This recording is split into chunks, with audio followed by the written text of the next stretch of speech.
the most gracious, the most merciful. Assalamu alaikum wa rahmatullahi wa barakatuhu to all listeners. I hope you are all well, inshallah.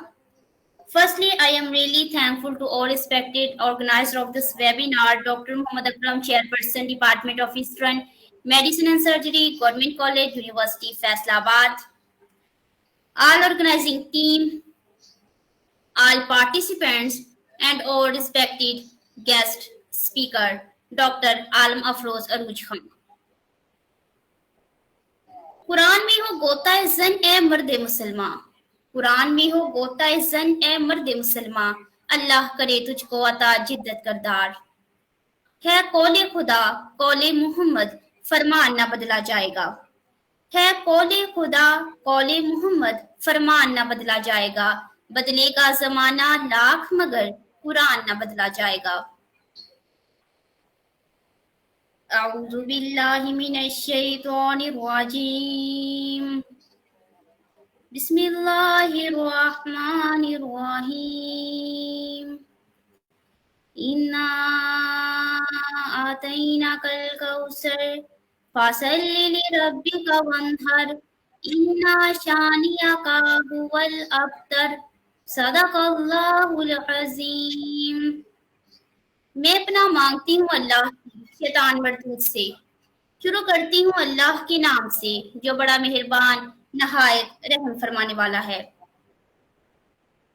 बेशक ए नबी सल्लल्लाहु अलैहि वसल्लम, हमने तुमको कौसर अता फरमाई, सो नमाज पढ़ा करो अपने रब के आगे और कुर्बानी किया करो। बेशक जो तुम्हारा दुश्मन है वही बेनाम रहेगा। जज़ाकल्लाह। Now beautiful words in the praise of Prophet Muhammad, peace be upon him. जी चाहता है तोहफे में दे दूं मैं उन्हें आंखें, जी चाहता है तोहफे में दे दूं मैं उन्हें आंखें, दर्शन का तो दर्शन हो नजराने का नजराना। Now I would like to invite our respected guest speaker, Dr. Alam Afroz Arooj Khan.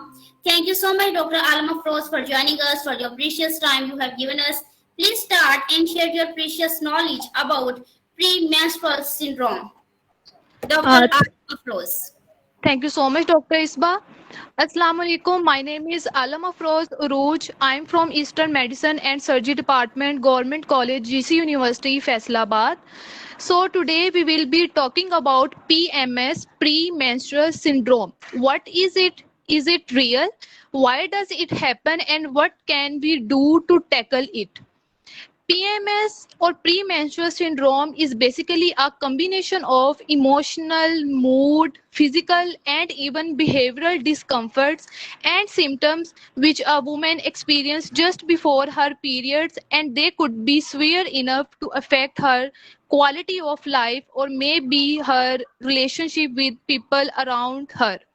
So statistically, it is said that almost 80% of the women have experienced some kind of PM symptoms sometimes in her lifetime. Out of these, about 50% women may just have mild symptoms, and about 20 to 25% women may have slightly severe symptoms, while about 2 to 5 percent women may actually have very severe symptoms.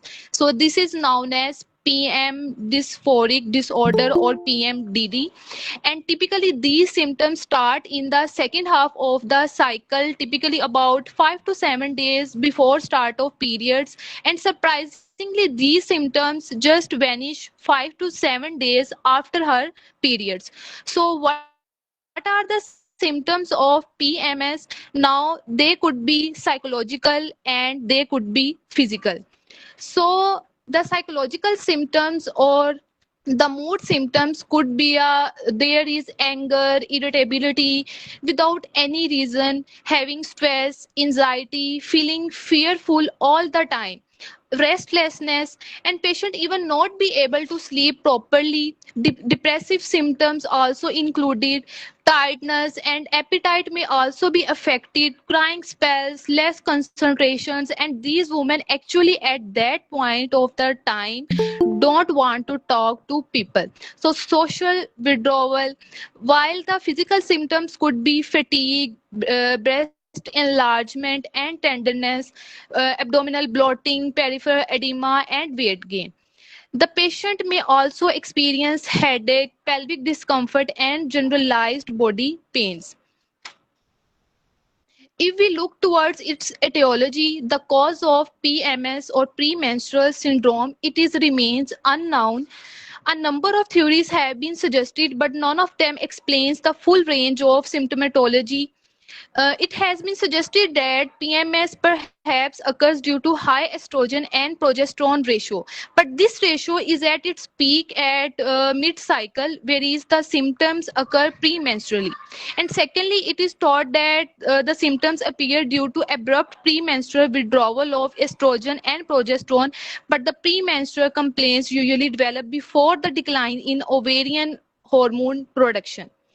And the second one theory is that the symptoms like breast enlargement, abdominal bloating, and weight gain are occur due to fluid retention premenstrually. And the factor which has been considered to be responsible for fluid retention in the premenstrual phase includes estrogen, aldosterone, prolactin, and antidiuretic hormone.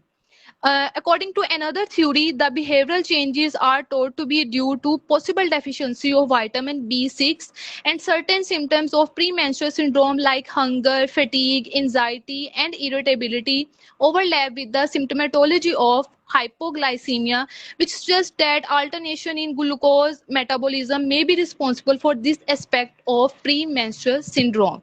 And several other factors have been blamed in the etiology of PMS, and these includes the menstrual toxins, magnesium deficiency, prostaglandins, and autoimmunity to progesterone.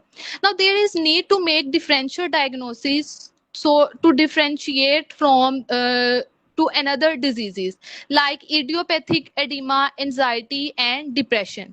So how to manage PMS?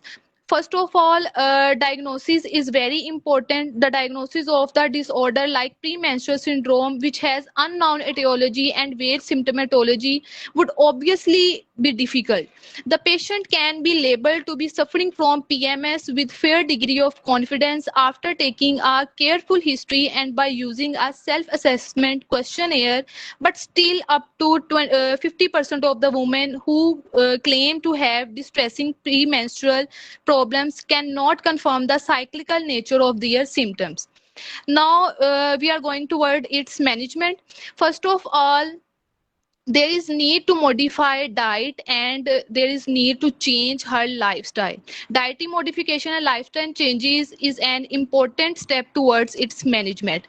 A healthy homemade diet, use of cereals, grains, pulses foods, vegetables, green leafy vegetables are effective. Just stay away from caffeine, alcohol, smoking. Stay away from vegetable oils, vegetable refined oils, and instead include healthy fats in diet like coconut oil, homemade butter, desi ghee. Do some kind of exercises, and there is also need to take some supplements like folic acid supplements, vitamin B6 and vitamin D supplementations. Calcium supplements are also needed. For calcium sources, low fat dairy sesame seeds are very effective. Almond as well are also very effective as a calcium source. So I hope you all have heard about how magnesium helps in PMS. Take two bananas every day in the premenstrual period. Bananas are actually very, very rich in magnesium. Magnesium is something which reduce the bloating, cramps, body pains, and joint pain. So please take it. And if we talk about herbal remedies, in herbal you give anti-inflammatory and diuretic medicines. Fenugreek seeds have estrogenic effect, so use 1 to 6 seeds TDS or 3 times a day. Ginkgo biloba release physical and psychological symptoms, and black cumin has anti-inflammatory effect, so it helps to reduce the breast tenderness and enlargement. And hamdard aftemuni use as a for anxiety and stress, so take 2 to 3 teaspoons before bedtime. So here I stop. This is all about PMS, the premenstrual syndrome. Thank you so much, Jazakallah. Thank you so much, Dr. Alam.